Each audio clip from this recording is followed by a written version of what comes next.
The big thing, decision making. How do we improve it? How can we make our decision making better when we are playing football? It's simple. You need to ask yourself 2 questions and you need to be very honest with yourself when you're answering these questions. Question number 1. When do you make your decisions? Do you make your decisions after you receive the ball already? Or are you making the decision as you are receiving the ball? You have to be making your decisions before you receive the ball. Maybe even 5 minutes before you receive the ball. Or maybe when you go to bed at night before the game. You have to already be thinking about what you're gonna do when you receive the ball on the wide side of the field. If you receive the ball already, too late for you to make a decision. Yes, most of the time when you receive the ball, you might change your mind. You might change your original decision, but you need to be creative and you need to already be thinking when you are receiving the ball, I'm gonna be sending this ball to my striker, passing a very nice through ball to my striker. Is this gonna happen? Maybe not. Maybe the opposition will close those channels. But what do you do then? You have to change your decision. No, not really. You have to play simple. Either the player who played the ball to you or find a new player to play the ball to. Then create yourself that space, the opportunity, until you can play that ball that you originally decided that you were gonna do. Even in life, nothing happens as we expect it to happen. So your decision will change. I can't tell you right now, you can make your decision like this. That's wrong. That's gonna change. But there are things that you can do to improve this. First of all, how do you decide? Your communication between your teammates is incredibly important, so you know what kind of runs your teammates are making. And you are receiving the ball, and now you know what kind of run your striker is making, or your winger is making, or if you're a winger, what kind of run your center mid is making.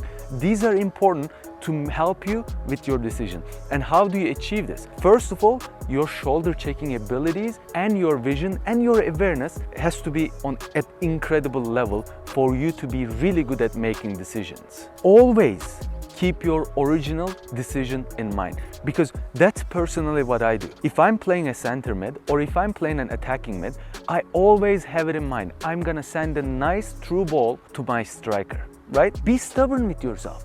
Don't tell yourself that, okay, I changed my mind. Yes, you can change your mind. You can play completely something else. But if you watch great decision makers like Kevin De Bruyne, like Lionel Messi, you will know that they don't always get to do what they originally want to do. So they always go and find those spaces, create themselves those gaps, and until they can find their original idea. Be stubborn with yourself. Make sure you stick to your original plan and be creative. All you need to do is send incredible 2 through balls to your strikers. That's what Kevin De Bruyne and Lionel Messi does. They don't always make the decision that will change the game. They only need to do it 2 or 3 times max in a game. And that's how you're gonna be successful, and that's how you're gonna be making way better decisions during the game. And we get to the question number 2, which is, do you scan enough? And is your first touch great? Your first touch is what's gonna lead you to your decision. You have to stop the ball at the right place, right in front of you, or you're turning with the ball, doesn't matter. But you have to do what you want to do when you're first receiving the ball. If you don't have a good first touch, you are not gonna be able to complete the decision that you decided. You can improve your first touch easily if you work hard at it. And you have to have a great first touch before you even ask yourself, how do I make better decisions on the pitch? Then, do you scan enough? Because if you don't scan, you don't know where anybody is, and you're not gonna make the right decision if you don't know where your teammates are, if you don't know where the opposition is, whether you should be turning here or you should be passing back to your teammate. So that's why your scanning and your first touch has to be incredible for you to make better decisions on the pitch. So make sure, prepare yourself to make the decisions when you are receiving the ball, as you are receiving the ball, before you receive the ball. Then you have to have incredible habit of scanning on the pitch. Then your first touch has to be incredible.